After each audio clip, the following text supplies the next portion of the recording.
Bismillahirrahmanirrahim. Assalamualaikum warahmatullahi wabarakatuh. Dan selamat pagi anak-anak sekalian. Bagaimana kabarnya hari ini? Sehat ya, alhamdulillah. Intinya kita mengucapkan puji syukur kehadirat Allah Subhanahu wa taala karena kita masih diberi kesehatan dan kekuatan sehingga kita masih dapat melaksanakan proses belajar ini. Nah, baiklah anak-anak sekalian, kelas ini jumlahnya ada berapa orang? Ada 25 ya. Dan sebelum kita memasuki proses belajar mengajar, ada baiknya kita berdoa terlebih dahulu. Silakan ketua kelasnya memimpin doa. Baik ya, doa selesai. Nah, selanjutnya Bapak akan mengecek kehadiran siswa. Namun ketua kelasnya kalau memang belum ada absen, silahkan disiapkan kertas ya, terus ditulis teman-teman yang hadir pada hari ini. Dan Bapak atas nama Alferi akan membawakan mata pelajaran perangkat keras. Dan di sini Bapak akan membawakan materi komponen input dan output. Sebelumnya siswaku sekalian sudah ada yang tahu atau pernah mendengar sebelumnya komponen input dan output ya?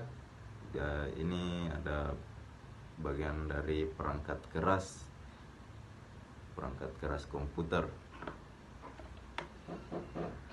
Baik, karena waktu kita terbatas, Bapak akan langsung memasuki materinya ya. Silakan perhatiannya dulu karena waktunya terbatas, jadi tolong diperhatikan.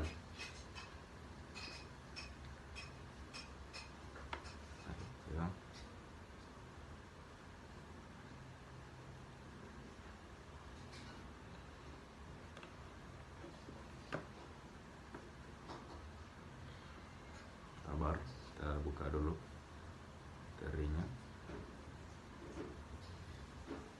Baik, di sini Bapak akan membawakan materi komponen input dan output.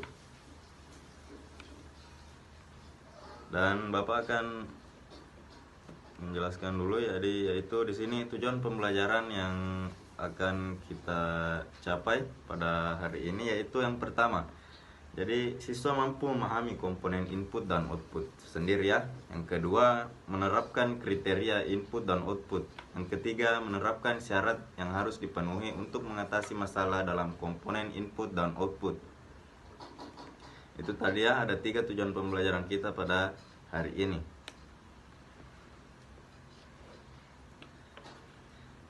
Yang pertama di sini Bapak akan menjelaskan apa itu input device. Input device atau unit masukan merupakan perangkat keras yang digunakan untuk memasukkan perintah dari pengguna atau user yang bisa berupa perintah teks, gambar, klik untuk kemudian diolah untuk processing lalu ditampilkan oleh output device. Dan di sini Bapak akan memperlihatkan kepada kalian yaitu macam-macam input device. Jadi di sini penjelasannya beserta gambarnya ya, karena Bapak tidak memiliki juga alatnya dan mungkin kalian juga bisa melihat gambarnya karena kalian juga sering menemukannya di kehidupan sehari-hari. Jadi yang pertama di sini input device yaitu ada keyboard. Keyboard dapat diartikan sebagai salah satu perangkat input komputer di mana keyboard berisi susunan huruf atau angka dan fungsi kontrol yang lain. Jadi ada gambarnya ya di sini, silakan dilihat.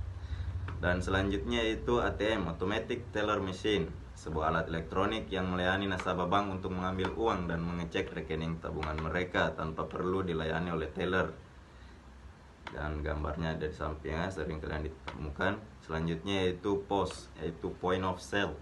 Point of Sale adalah sebuah sistem yang digunakan untuk melakukan transaksi penjualan retail. Ini banyak digunakan di restoran ya, atau di kafe-kafe atau di minimarket. Gambarnya ada di samping. Selanjutnya itu mouse, salah satu hardware komputer yang menerima inputan berupa gerakan, tekanan tombol dan klik, dan penggulungan atau scroll. Jadi gambarnya ada di samping, mungkin kalian sudah sering melihat apa itu mouse. Selanjutnya itu trackball, merupakan perangkat yang sejenis dengan mouse atau stylus. Alat ini mirip mouse dan gambarnya di samping. Dan selanjutnya itu pointing stick, merupakan penunjuk yang berbentuk seperti penghapus karet pada ujung sebatang pensil yang biasanya terletak pada bagian tengah laptop, yang gambarnya ada di samping. Dan selanjutnya yaitu touchpad. Touchpad adalah perangkat penunjuk atau pointer yang terdiri dari permukaan khusus yang bisa menerjemahkan gerakan dan posisi jari pengguna ke posisi relatif di layar. Ini terdapat pada laptop ya, jadi dia seperti mouse fungsinya. Dan selanjutnya itu touchscreen, sebuah perangkat input komputer yang bekerja dengan adanya sentuhan tampilan atau biasa disebut dengan layar sentuh. Gambarnya di samping. Selanjutnya itu joystick. Joystick adalah sebuah alat input komputer yang nampak seperti tuas yang dapat bergerak ke berbagai arah, dan joystick dapat mentransmisi arah sebesar 2 ataupun 3 dimensi. Gambarnya ada di samping. Selanjutnya itu light pen, input device yang berada di pointer elektronik yang biasanya digunakan untuk menggambar teknis atau grafis di dalam komputer. Gambarnya ada di sampingnya. Ini alatnya jarang-jarang ditemukan. Dan selanjutnya itu barcode reader, merupakan alat yang digunakan untuk membaca kode-kode berbentuk garis vertikal yang terdapat pada umumnya produk-produk consumer goods. Ini sering ditemukan di minimarket karena dia membaca barcode. Selanjutnya OCR, Optical Character Recognition, aplikasi yang berfungsi untuk men-scan gambar pada image, dan gambarnya ada di samping. Selanjutnya yaitu Optical Mark Reader, adalah perangkat membaca tanda pensil bulatan yang di-scan, dan gambarnya ada di samping ya. Dan selanjutnya itu MICR, Magnetic Ink Character, teknologi yang digunakan untuk memverifikasi keabsahan atau keaslian dokumen kertas, terutama cek. Gambarnya ada di samping. Selanjutnya itu kamera digital, ini tidak usah saya jelaskan, gambarnya di samping. Dan selanjutnya ada scanner dan kamera video. Dan selanjutnya itu mikrofon, kalian sudah tahu fungsinya. Dan pembaca sidik jari atau fingerprint, ini sebuah alat elektronik yang menerapkan sensor scanning untuk mengetahui sidik jari seorang guna keperluan verifikasi identitas. Dan ini biasanya digunakan untuk absen-absen di perusahaan, di kampus, untuk staf-stafnya. Selanjutnya pembaca retina mata, fungsinya ini untuk membaca retina mata seseorang dan menghasilkan suatu identitas. Dan ini sebenarnya sama dengan pembaca sidik jari, hanya ini menggunakan retina mata untuk mengecek identitas. Selanjutnya headset. Headset adalah gabungan antara headphone dan mikrofon, dan gambarnya ada di samping. Pasti kalian sudah sering gunakan dalam kehidupan sehari-hari. Selanjutnya itu glove, sebuah sarung kabel. Dan selanjutnya adalah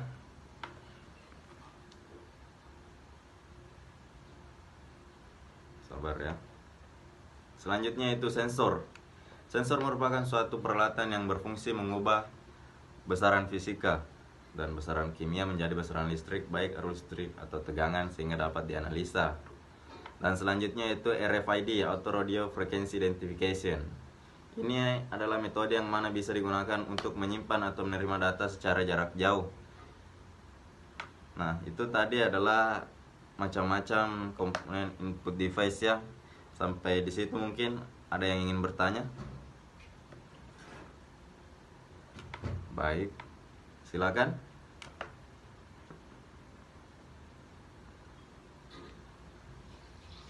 Nah, selanjutnya mungkin kita akan bahas pertanyaannya ya di pertemuan selanjutnya. Jadi Bapak akan lanjut dulu karena waktunya sangat terbatas, yaitu di sini lanjut ya, output device. Output device adalah perangkat komputer yang berguna untuk menghasilkan suatu keluaran seperti gambar, kertas, hard copy, suara, dan lain-lain. Dan contoh dari output device yaitu yang pertama di sini data proyektor. adalah sebuah alat optik yang digunakan untuk menampilkan gambar di sebuah layar proyeksi atau permukaan serupa. Dan anak-anak sekalian bisa melihat gambarnya. Selanjutnya itu printer, alat yang menampilkan data dari komputer dalam bentuk cetakan, baik berupa teks maupun gambar atau grafik yang akan dikeluarkan di kertas. Kalian sudah sering lihat ya di tempat fotokopi atau di tempat print. Selanjutnya speaker adalah transducer yang mengubah sinyal elektrik ke frekuensi audio atau suara. Dan gambarnya ada di samping, mungkin ada dari kalian yang sudah memilikinya di rumah. Selanjutnya itu earphone. Earphone adalah perangkat audio yang dipasangi di telinga. Dan gambarnya ada di samping, dia memusatkan suara atau audio ya. Dan itu tadi bagian-bagian dari output device, karena Bapak menjelaskan mungkin agak cepat ya, karena waktunya sangat terbatas. Jadi sampai di sini mungkin kalian harap dan Bapak harap kalian ini bisa memahami materi yang tadi. Dan Bapak akan memberikan nanti materi ini PowerPoint-nya ke ketua kelas, dan mungkin ketua kelas yang akan men-share ke grup WhatsApp kalian. Dan kalian bisa mempelajarinya di rumah lagi ya, agar dapat lebih dipahami. Dan di sini Bapak akan memberi kalian kuis ya. Ada 3 nomor untuk kalian kerjakan di rumah, karena waktu terbatas dan untuk dilaksanakan kuis sekarang mungkin waktu pelajarannya sudah habis, jadi kalian kerjakan di rumah. Dan di sini ada 3 nomor. Yang pertama yaitu tuliskan 8 komponen output yang kamu ketahui. Yang kedua, tuliskan pengertian input device dan output device. Yang ketiga, kemukakan secara singkat apa itu hardware menurut pemahaman Anda masing-masing. Jadi kalian kemukakan saja menurut masing-masing. Dan Bapak harap kalian kumpul paling lambat pertemuan minggu depan sudah mengumpul semuanya. Dan sampai di sini mungkin masih ada yang ingin bertanya. Baik, pertemuan minggu depan kita akan membahas tentang motherboard ya. Jadi kalian pelajari memang di rumah, sebelum kita bertemu minggu depan, kalian pelajari materi-materi motherboard. Mungkin banyak terdapat di Google, di buku. Dan sampai di sini saja ya, karena waktunya sangat terbatas. Jadi Bapak harap kalian dapat memahami apa yang Bapak jelaskan tadi, dan kalian mengerjakan tugas yang Bapak berikan. Dan sampai di sini mungkin lebih dan kurangnya mohon dimaafkan, karena kita masih sama-sama belajar ya. Dan Bapak akhiri dengan ucapan Assalamualaikum warahmatullahi wabarakatuh. Semoga kita dapat bertemu di pertemuan berikutnya dan diberi kesehatan. Amin.